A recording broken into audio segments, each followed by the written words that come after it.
I'm back with this week's tennis report for TYT Sports, and this week I'm going to try to keep the factual errors down to under 3.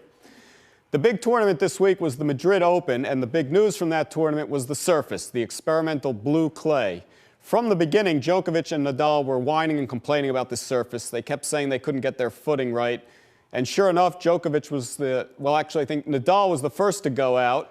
He lost to his fellow countryman Verdasco. It's the first time in 14 matches that Verdasco defeated Nadal. And soon thereafter, Djokovic went out to his fellow countryman, fellow Serb Tipsarevic. Other than the blue clay, I think both of these guys were kind of happy to let their friends and fellow countrymen take some matches off them.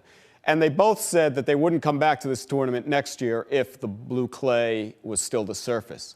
Meanwhile, Roger Federer is also in this tournament.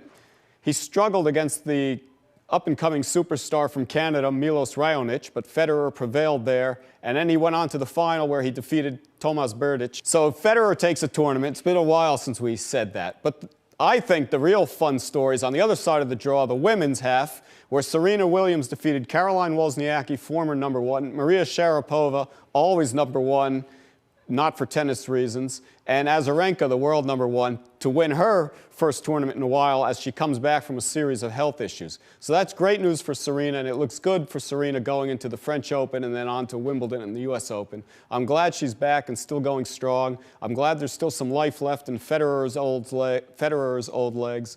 It's going to be a great summer of tennis. And keep coming back here for tennis updates all summer long on TYT Sports. And please do us a favor and subscribe to the channel.